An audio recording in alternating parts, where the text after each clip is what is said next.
Hi hello' everyone, কি খবৰ সকলোৰে? আশা কৰিছোঁ সকলো চাগে ভালে কুশলে আছে, ময়ো আছোঁ। আৰু আপোনালোকক ৰাতি এই ভিডিঅ'টো দিবলগীয়া হ'ল। এইফালে দেখিলে ন ৱালখনৰ অৱস্থা, ৰাতি এনেকৈ পোক পৰে, আপোনালোকৰো পৰে নে ক'বচোন দেই। আমাৰ ফালে বেছিয়ে হৈছে।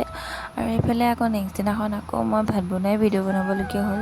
এইফালে আকৌ আমাৰ ভাগিনে পঢ়ি আছে, সি দেখিছেনে লিখিব জনা হৈছে আৰু লাহে লাহে। আকৌ মই তাক শিকায়ো আছোঁ এটা দুটাকৈ। আৰু আপোনালোকে বাৰু মোৰ ভিডিঅ'সমূহ চাই ভাল পায়নে? যদি ভাল পায় তেতিয়াহ'লে চেনেলটো ছাবস্ক্ৰাইব কৰিব নাপাহৰিব। আৰু এইফালে দেখিছেনে মোৰ পিছে মাংস হৈয়ে গ'ল। আৰু আপোনালোকক ভিডিঅ' কিন্তু ভাল ভিডিঅ' একেবাৰে দিব পৰা নাই, যিহেতু ঘৰৰ পৰা আহি মই কামতেই বেছি ব্যস্ত হ'বলগীয়া হ'ল, সেইটো কাৰণে। আৰু এইফালে খাবলৈ আনিলোঁ 2 পিচ। পিছে মোৰ এইটো অভ্যাস আছে আকৌ দেই, সকলো বস্তু নহয় বাৰু, যেতিয়া মাংস বনাওঁ এনেকৈ টেষ্ট কৰোঁৱেই আৰু খাবলৈনো কেনেকুৱা হৈছে বুলি। আৰু এইফালে আমাৰ দেহাই ভাত খাবলৈ, দেহাক বাঢ়ি দিলোঁ আৰু দেহাই ভাত খালে। আৰু আমি খোৱা কৰি নাথাকিলোঁ আৰু। বাকী ভিডিঅ'টো চাই কেনেকুৱা পালে জনাব দেই। সকলো ভালে থাকক, বাই।